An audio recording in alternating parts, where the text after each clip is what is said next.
nshimiye kubana nawe kandi n'ubundi muri gahunda Bishop. Ndishimiye kubana nawe Vodi ndetse n'abakurikira Isezerano TV mwese. Yego. Turabasuhujeho muri hose, Imana ibamugisha. Amakuru y'iminsi. Turashima Yesu. Amen. Hariya iyi gahunda yatubazirikane ku muntu uyumvisha bwa mbere wamusobanura ko ari gahunda imeze gute? Tubazirikane ministry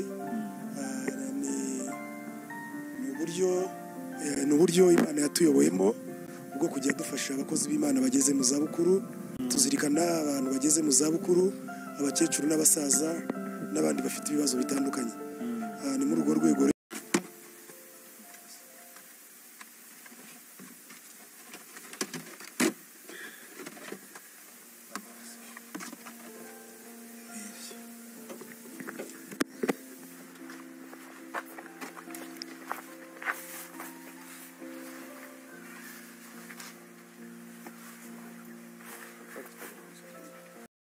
inshuti bakunze b'umusaraba, abadukurikira muri mu Rwanda, abadukurikira muri mu bihugu bitandukanye by'imigabane itandukanye y'isi. Njye basuhuza ni Prophète Gerard ufite ministeri yitwa Tubazirikane Minister. Ni ministeri ishinzwe gufasha kandi ishinzwe kwita ku bantu bageze mu zabukuru bo mu madini n'amatorero yose. Twita ku mbabare ziri mu bihugu bitandukanye, ariko twahereye muri iki gihugu cy'u Rwanda, uretse ko tumaze guhamagarwa na bene wacu abaturanyi b'Abarundi, nabo twamaze kubonayo imiryango igera kuri 4 nayo imaze kudusaba ko twazabasura. Tubazirikane ministry baza gukurikirana iki kiganiro, muraza kubona utuvideo duto tuza kugenda tunyuzamo twibikorwa turimo gukora. Turi mu cyumweru cyangwa se turi mu kwezi, muri uku kwezi kw'icyenda, turi ku mpera zako, turatangira ukwezi kw'icumi. Ukwezi kwa 10 ni ukwezi kwahariwe kuzirikana abakene muri ministeri. Tubikora buri kwezi, ariko noneho ukwezi kwa 10 cyane ndetse no kwa 12 tuba dufite ibikorwa byinshi byo kuzirikana abakene. Muri za mbaraga zacu, muri za mbaraga zanyu zo kuzirikana abakene. Niki Bibiliya ivuga? Ntabwo uyu mwanya nje kubwiriza, hari abantu benshi bagiye basaba ko nabasobanura mu by'ukuri iki gikorwa. Ni igikorwa kimaze igihe kinini, kimaze hagati y'imyaka igera muri 7 tugikora, imyaka 7 tugikora. Ni igikorwa cyatangijwe nanjye, gitangirwa kubwiyerekwa Imana yari yampaye.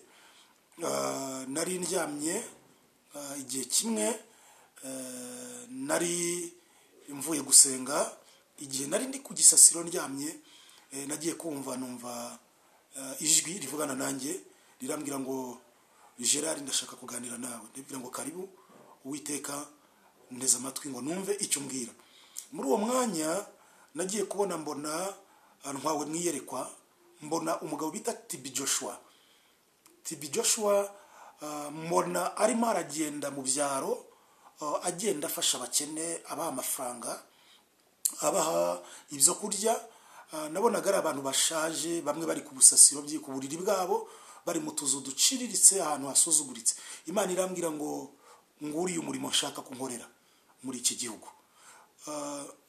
Ndabizi muri iki gihugu hari imiryango myinshi ifasha, ariko uyu nuko watangiye. Hanyuma ndamubwira ngo nditeguye kugukorera kandi nditeguye gukora uwo murimo. Nese ntangaza ukwezi kwa 10. Ukwezi kwa 10 niyo mpamvu ndi gukangurira abantu uko n'ukwezi kwa 10 ko kuzirikana abakene, kuko uyu muryango watangiye ari mu kwezi kwa 10. Kwa 2 turaza kubara neza turebe imyaka 7 kugira ngo tutaza kubeshya abadukurikiye. Hanyuma tumaze kubwirwa gutyo, twari hasigaye ikibazo cyo kwibaza ngo ubushobozi buzavahe. Natangaje ku kwezi kwa 10 nzajya gusura abakene, kuko nari namaze guhabwa amazina yabo ku Mavuta TV, kuko niho nari nabivugiye. Ukwezi kwa 10 rero kwageze nta mafaranga afite, naje kugira utubazo, amafaranga ndayabura. Ariko Bibiliya ivuga amagambo meza, aravuga ngo guhiga umuhigo ntuhigure, bitwa no kutawuhiga. nabonye ko nahize kandi mpigira imbere y'Imana. Ndavuga ngo nubwo Imana yabimbwiye, icyakabiri kuba Imana yarabimbwiye ngomba kubikora. Umuntu yakibaza ngo gute Imana ikubwira gutangiza umurimo ntiguhe ibikoresho. Hari ijambo Imana ikunda yabwiye Gideon, yaramubwiye ngo genda uko imbaraga zawe zingana. Gusura abakene si ukujyana byinshi. Igihe ubifite ni ngombwa kubijyana, ariko igihe utabifite jyana ibyo ufite. Kandi Imana kugira ngo yemere gukoresha abantu ibanza kubagerageza. Ntabwo Imana ishobora kugukoresha ibona wikunda wazarya iby'abakene. Iyo umuntu ashize imbere inda ye no kwikunda, ntabwo Imana ishobora kumukoresha. Nigiriye inama ndavuga ngo ariko hari ibintu ufite hano, mfata furate nari ifite, nyigurisha 150.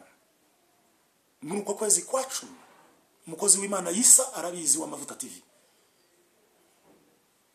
ndayitanga, ndagenda nguramo imiceri yanabaye make, nafashe n'utundi dufaranga nari ifite nongeraho, nguramo imiceri, shaka imodoka, muzayibona kuri icyo kiganiro cy'Amavuta TV. Nerekeza mu murenge wa Mwogo mu karere ka Bugesera. Icyo gihe bari barahinze imyaka iruma, hari imiryango yari iri hasi cyane nyuma y'iyindi. Uwo munsi twasuye imiryango 3, kandi buri muryango wose tuwuha ibiryo bishobora kumara ukwezi. Tubaha ibyo kurya, tubaha amavuta, tubaha amasabune, tubaha amasukari, muzabibona. Muri ubwo buryo icyo gikorwa cyatangiye ari mu kwezi kwa 10. Kuva twagitangira Imana yabanye natwe.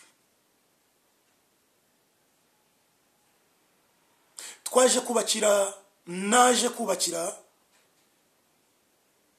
umukecuru ugeze mu zabukuru mu karere ka Bugesera mu murenge wa Ruhuha, mu mudugudu wa Rugarama. Twamushyira ibyo kurya, tuhageze dusanga nta n'inzu afite yo kubamo. We byansabye imbaraga nyinshi, byasabye ko twigomwa byinshi. Yarakeneye aho kuryama, yarakeneye kugurirwa iburiri, yarakeneye kubakirwa inzu. Turayisenya, turongera turubaka, turasakara, turakinga inzu, turayipavoma. Turi mu kwezi rero ko kuzirikana abakene, turi kwinjiramo ku itariki ya 1 z'ukwezi kwa 10. Turabwira abantu bafite amatwi y'umwuka, kuko amatwi y'umubiri ntago yumva ibi, yuko turi mu gikorwa cyo gufasha abakene. Dubafasha dukoresheje ubutunzi bwacu, ariko n'ubwawe turabukeneye ngo tubujyane. Tubafasha dukoresheje imbaraga zacu, ariko n'izawe turazikeneye ngo tuzijyane. Uyu munsi dufite imiryango myinshi iri kuduhamagara yo muri iki gihugu ndetse no hanze, bifuza ko tubageraho. Umunsi umwe nararyamye, Imana irambwira ngo Gerard, ibiro 50 by'umuceri cyangwa 200 wariye ntaho byanditse mu ijuru, ariko ikiro kimwe wahaye umukene mu ijuru kiranditse. Tubwira abantu iki? Imyenda myinshi yuzuye garderobe ntaho yanditse mu ijuru, ariko umwenda umwe wambitse umukene uranditse mu bwami bw'Imana. Reka dusome iri jambo ryo muri Zaburi ya 41 umurongo waho wa 2.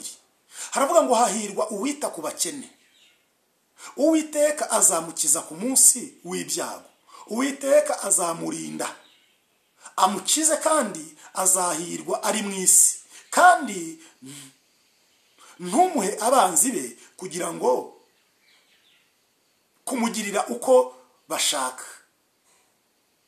Uwiteka azamwiyegamiza ahondobereye ku buriri bwe, ku buriri.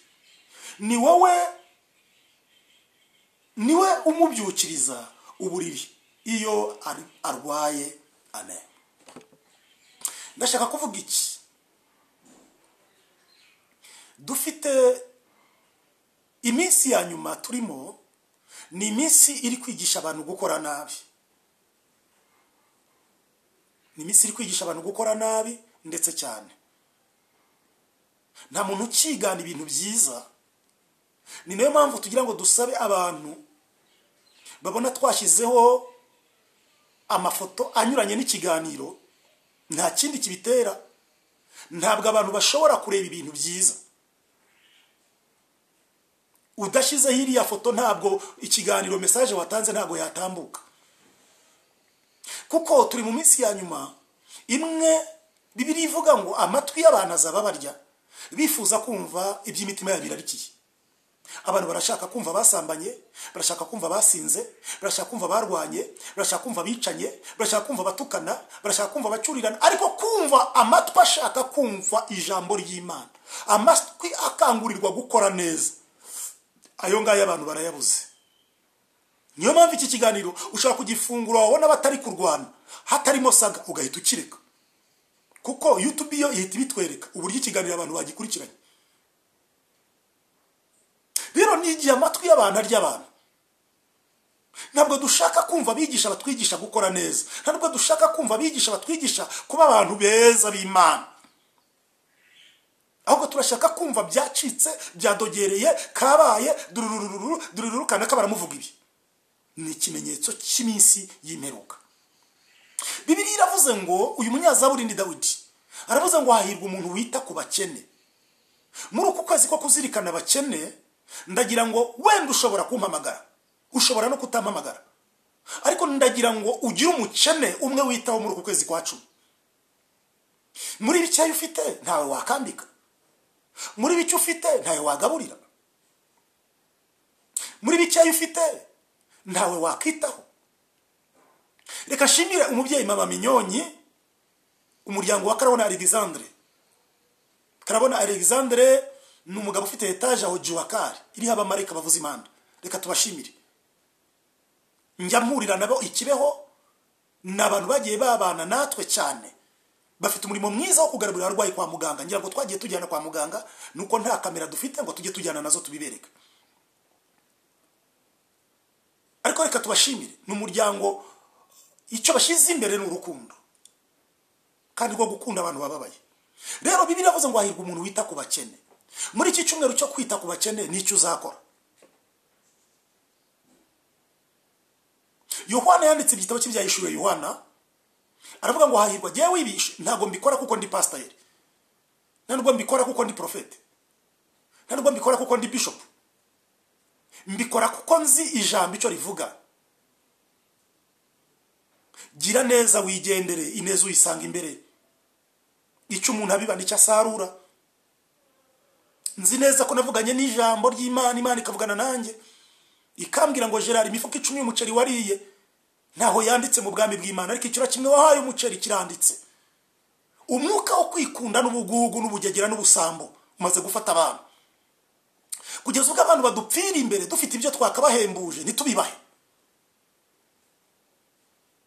Naratangaye, uyu mwuka ufata n'abantu bagaragara ko bakize, bafite ubutunzi, ariko Satani akaza akakubwira ngo ntacyo ufite. Turi mu cyumweru, turinjira mu kwezi ko kuzirikana abakene. Niki uzakora? Baraza gushyiraho nimero zanjye kuri iki kiganiro, ushobora kumpamagara, ukanuma, ushobora kumpamagara nkaguhuza n'uwo mukene ukamusura. Dufite abana babyaye igihe kitageze, babyaye bakiri bato, badafite ubitaho. Dufite imiryango myinshi y'abantu badafite aho kuba. Dufite abantu benshi inzara imereye nabi, nyamara wowe urabirya ukabisigaza, ndetse ukarenzaho ibyo, ukabona ibyo ugaburira imbwa zawe n'imisambi yawe, ibisagutse ukabimena mu mifuka bakabijyana induba. Yohana yabonye ikintu gikomeye, yabonye abantu bose bapfa. Nzapfa nawe uzapfa, isi tuyiriho ariko tuzayivaho. Yohana yabonye ikintu gikomeye, abona bapfa, ariko aravuga ngo hahirwa bapfa bapfira mu mwami. Umwuka atiye, ariko ntibihagije, baruhuka imiriho n'imihati nabwo ntibihagije, kuko imirimo yabo igiye ibaherekeje. Nkubaze wa mukobwa we, niki kizaguherekeza? amatiku urusaku n'urugomo wa mugabo we niki kizaguherekeza kuko gupfa kubwa uzapfa nanjye nzapfa wa musore we niki kizaguherekeza irusororo cyangwa se mu Busanza cyangwa se muri Mbyo n'ahandi n'Inyamirambo hose niki kizaguherekeza igihe abantu bazabikubuye batashe hari ikintu muzasigarana ni imirimo yawe myiza n'abantu batatu bashimye Imana kubgayo ko bariye n'abantu batatu wambitse niki kizaguherekeza ubu uzabushoje imirimo yawe kuko ntuzatura nk'umusozi sinzatura nk'umusozi muri uku kwezi ko kuzirikana abakene Bibiliya iratubwiye ngo hahirwa umuntu wita ku mukene kwita ku mukene ni amahirwe kugira umutima wo kwita ku bakene ni amahirwe urahiriwe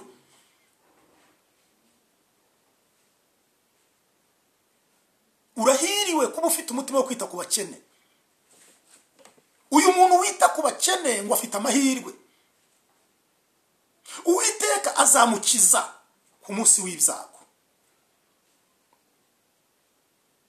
hari ibyago bitera bidateguje my friend nigeze ndyama ijoro rimwe ndyama ndi muzima ariko mu gitondo kweguka birananira sanga narwaye diviti mu kaguru kamwe habeho crote habeho coagulation amaraso yavuze kananiriwe ndi umusore nyine umupira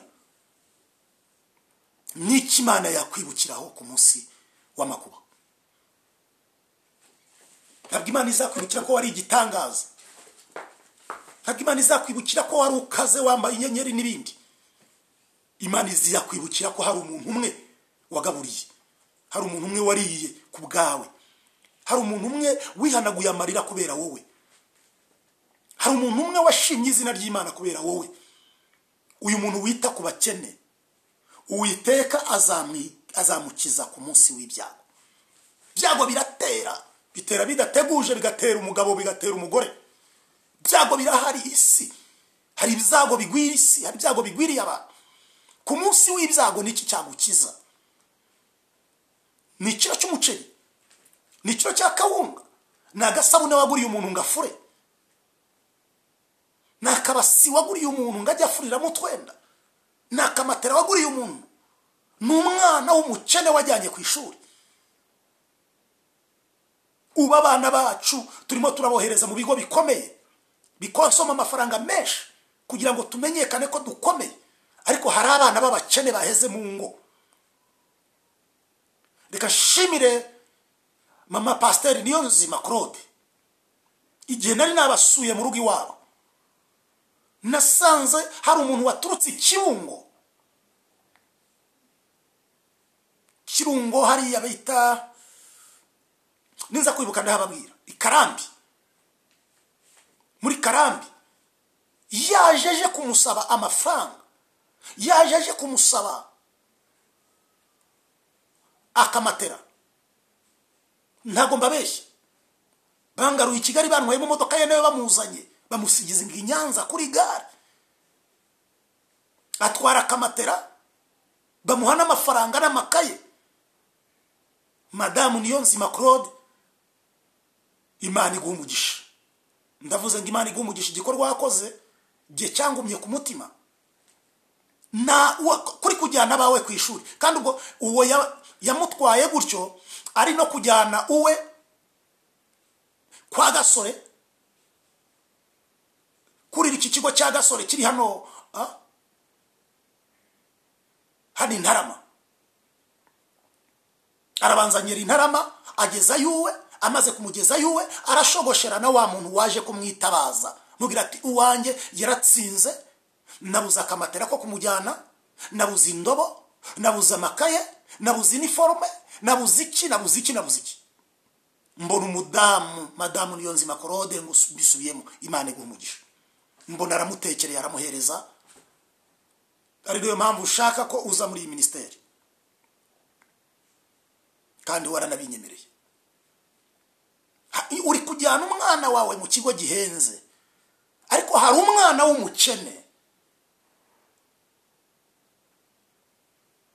we wabuze na uniform ya 9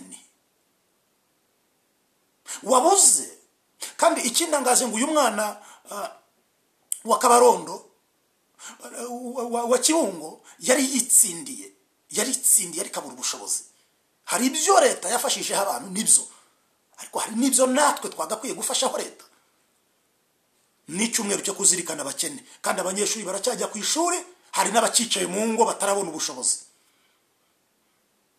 Niki ninde uri gufasha? Niki uri gukora? Ninde uri kwitaho? Ko tubonye ko isi yo tuzayiva.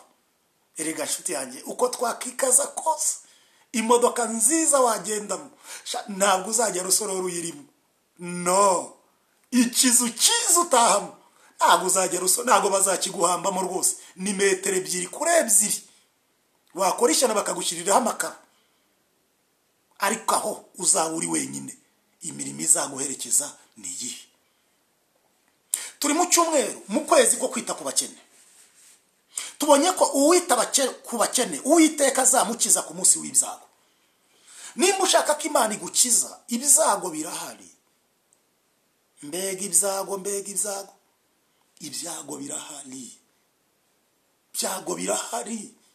Nimba ushaka ko Imana igukiza ku munsi w'ibyago, ita ku bakene. Nge nta kindi kintu Imana indindiye. Indindiye icyo nyimariye. Yes. Nimuzabone mbikora ngo mugire ngo n'ubutunzi bwishi, mugire ngo n'uguhaga. Mfite ibibazo nanjye byinshi ndetse, ariko mbyirengagiza kuko nzi ko Imana indindiye. Bagiye batwica nitwapfa kubera uburinzi bw'Imana. Bagiye batugambanira tubaho, ahubwo Imana ikarushaho kutuzamura. Nabonye abantu baduteza ibyago, baduteza amakuba impande zose. Imana iduhagararira turwanirira. My friend, nicyo uri gukorera Imana. Musore mwiza, mukobwa mwiza, mugabo mwiza, mugore mwiza, nicyo uri gukorera Imana. N'ukwezi ko kwita ku bakene. Zana 10 ryawe, zana 5 byawe, zana 2 byawe. Hari abafashe icyakabiri cy'imishara yabo bagitanga kubwo kugaburira abakene. Hari abantu bakeneye kunezererwa kubera wowe. Uriho kugira ngo ugira bushimisha, ntabwo uriho kugira ngo ugira bubabaza, uriho kugira ngo ugira bunezeza. N'abantu bangahe banezerewe ku bwawe? Kuramwa abana bawe n'umugabo n'umugore wawe. N'abantu bangahe mudafitanye isano banezerewe kubera wowe?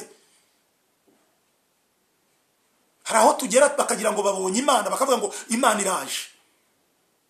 N'abantu bangahe bari gushima Imana kubera wowe? Hari umuririmbyi warimye ngo Merisarika wabusize nk'uruci musozi, aho ni wawugiye wari ruvuma, warangwaga n'urwango, ishyari n'amatiku n'ibindi ntazi. Aho ni wawugiye uri ruvuma, urangwa n'urwango, ishyari n'amatiku. Ndabakunda muri Kristo Yesu, ndabakunda mu Mwami Yesu.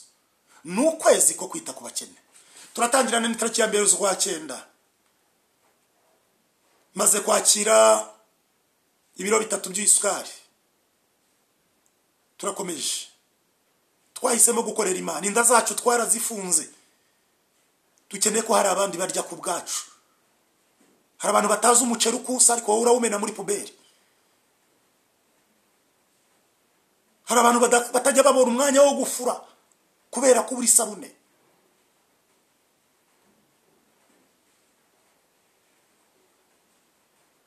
Hari abantu badafite ibyo kwisasira. Nyamara we matera uranazifite, warazibitse muri stock. N'ukwezi ko kuzirikana abakene. Uzirikana abakene azahirwa. Hahirwa uwita ku bakene. Uwiteka azamukiza ku munsi w'ibyago. Imana izakukiza ku munsi w'ibyago. Murongo wa 3, Uwiteka azamurinda, amukize, kandi azahirwa ari mu isi. Dore niyo mpamvu twahiriwe. Abantu bajye batureba bakagira ngo turabakire bakaze, ariko uwita ku bakene azahirwa ari mu isi. Urashaka guhirwa mu kazi kawe, urashaka guhirwa mu rugo rwawe, urushako rwawe. Mukobwa nkurikiye, urashaka kubona umugabo, urashaka guhirwa mu rushako rwawe. Mugabo nkurikiye, urashaka guhirwa mu kazi kawe, urashaka guhirwa aho utuye. urashaka kwitwa umunyamahirwe, ita ku bakene. Impamvu abantu batwita ko twahiriwe ntabwo ari ikindi, n'ukuri ni ukwita ku bakene. Uzahirwa mu kazi, uzahirwa mu rubyaro, inda zitabyara zizabyara kubwo kwita ku bakene, aho indwara urwaye izakira kubwo kwita ku bakene. Uzahirwa uri mu isi yo wita ku bakene, uhora uri umunyamahirwe. Iriya migisha badusabira irahindukira ikatuzaho, iriya migisha batwaturaho irahindukira ikatuzaho, cyane ko tuba tutabihawe barenzwe, ahubwo tuba tubihaye abo bikoze ku mitima koko. Ni ukwezi ko kwita ku bakene, ukwezi kwa 10. Niki ugiye gukora nyuma yo kubona iyi video? Hari nabo tuzoherereza ntibazisome, ntacyo bidutwaye. Twebwe twashize imbere gukorera Imana, kandi twe twatanze ibyacu byose, natwe turitanga ubwacu. Uzahirwa mu rushaka, uzahirwa ni wita ku bakene. Mu kazi uzahirwa ni wita ku bakene. Mu rubyaro uzahirwa ni wita ku bakene. Nutita ku bakene abana bazakunanira rwose, urugo rwasenyuka rwose, wabura umugabo rwose ugasaziraho. Ariko umukobwa wita ku bakene azahirwa ari mu isi, umugabo wita ku bakene azahirwa ari mu isi, umusore wita ku bakene azahirwa ari mu isi, umubyeyi wita ku bakene azahirwa ari mu isi. Vana parapara mu murimo w'Imana, vana parapara mu matwi yawe, ita ku bakene. Kandi bikore buri kwezi turabikora. Gira ibyo ukura ku mushahara wawe, gira ibyo ukura ku mafaranga yawe, uvuge ngo ibi ni ibyo kwitangira abakene. Ureba amahirwe azaba mu kibanza cyawe, amahirwe azaba mu rugo rwawe, amahirwe azaba ku bana bawe. Abana bawe bazatsinda, abana bawe bazamenya ubwenge, bazava mu nzira mbi barimo. Uzahirwa uri mu isi, niko ijambo rivuze. Ndashaka kubasengera abagiye kwifatikanya natwe. Turashaka gusura imiryango myinshi muri uku kwezi kwa 10. Imana izabaha umugisha. Naho utaha muraza kubona utuvideo tunyuramo, muze kukurikirana. Kandi uwumva iki kiganiro wese ndamusaba kucyumva akagisoza. Ndabakunda, ni Prophete Gerard. N'ukwezi ko kwita ku bakene, muze dufatikanye twite ku bakene. Erega mwisi ntacyo twahazanye, nta nicyo tuzahavana. Murakoze. Yohana yaravuze ngo hahirwa abapfapfira mu mwami. Mwukatiye baheruka imirimo mihati, kuko imirimo igiye ibaherekeje. Ishakira imirimo izaguherekeza, va muri parapara. Murakoze. Wikita ku nyigisho z'ubuyobe n'amagambo menshi abantu bamaze kwandura no kwangirika mu mitima, urukundo rugashira muri bo. Murakoze, ndagukunda. Nimero yanjye ni 0788458518. Murakoze, muri abantu bagaciro. Turabakunda ku Mucyo w'Isi TV, kubera ko namwe mwatweretse ko mudukunda kandi mutwereka ko mutwitayeho. Murakoze cyane, turabakunda. Naho ubutaha, bye bye.